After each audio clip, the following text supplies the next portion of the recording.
భారీ వర్షాలు ఎగువ రాష్ట్రాల నుంచి వస్తున్న వరదతో గోదావరి ఉప్పొంగి ప్రవహిస్తోంది. వరద అంతకంతకు పెరుగుతూనే ఉంది.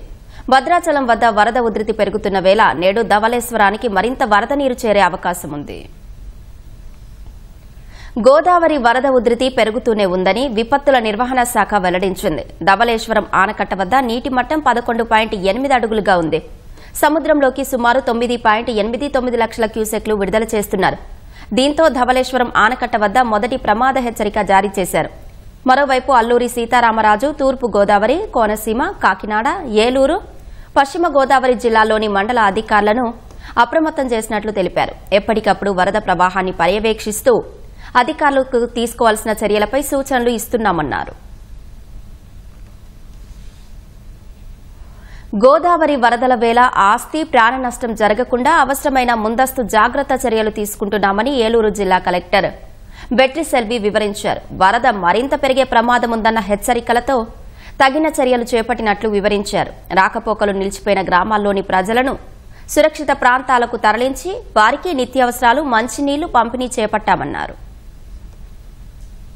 ప్రస్తుతానికి మనకు కుక్కునూరు వేలేరుపాడులో ఎక్కువ వర్షం రావడం ప్లస్ మనకు భద్రాచలం నుంచి వాటర్ రిలీజ్ చేశారు కాబట్టి అండ్ గోదావరి క్యాచ్మెంట్లో ఎక్కువ వర్షం వచ్చినాయి కాబట్టి ఇప్పుడు మనకు సెకండ్ వార్నింగ్ దగ్గరికి వచ్చి ఉన్నాము. So we are watching the situation. మనకు భద్రాచలం వాళ్ళతోటి మనకి ఇక్కడ ఉన్న మన స్టేట్ డిజాస్టర్ రెస్పాన్స్ డిపార్ట్మెంట్ అందరూ కూడా మనకు గైడ్ చేస్తున్నారు. మనకి నా ఆనరబుల్ సీఎం గారు ఎలాంటి human loss, cattle loss, property loss లేకుండా చూసుకోమని మా అందరికి ఇన్స్ట్రక్షన్స్ ఇవ్వడం జరిగింది. పోలవరం అండ్ కుక్కునూరు సంబంధించిన 2 మండలానికి ఏ విలేజెస్ వాళ్ళు ఏవేవి అడుగుతారు, యూజువల్ గా what we fail, how we can provide చెప్పేసి చాలా డీటెయిల్ అనాలిసిస్ సరి కొంచెం ముందుగానే చేసి పెట్టుకున్నాము. ఇప్పుడు ప్రజెంట్ స్టేటస్ చూసుకుంటే 2 హ్యాబిటేషన్స్ ని మనం షిఫ్ట్ చేసి రిలీఫ్ సెంటర్ తీసుకొచ్చాము ఆరంటల్ కాలనీకి.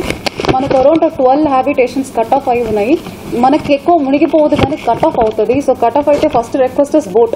ఆ బోట్ కూడా పబ్లిక్ బయట రావద్దు, ఇంకా 10 days ని వాళ్ళకి ఆల్రెడీ ఇన్ఫర్మేషన్ ఇవ్వడం జరిగింది. దానికి లోపల మానిటర్ చేయడానికి మన సచివాలయం సిబ్బందులు కూడా అక్కడ పెట్టి ఉన్నాము. And most 2 important thing is medical services. So అన్ని చోట్ల రిలీఫ్ క్యాంప్స్ లో హ్యాబిటేషన్ లోపల కూడా కావాల్సిన మెడిసిన్స్ పంపు చేశాము.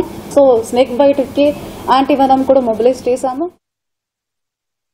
ఏలూరు జిల్లా వేలేరుపాడు మండలంలోని లోతట్టు ప్రాంతాలు నీట మునిగాయి. ఎస్పీ ప్రతాప్ శివకిషోర్ క్షేత్రస్థాయిలో పరిస్థితిని పరిశీలించారు. తాత్కాలిక పునరావాస కేంద్రంలో సదుపాయాలపై ఆరా తీశారు. ప్రమాదం పొంచి ఉండడంతో ప్రజలను సురక్షిత ప్రాంతాలకు తరలించేందుకు తగిన ఏర్పాట్లు చేయాలని ఆదేశించారు.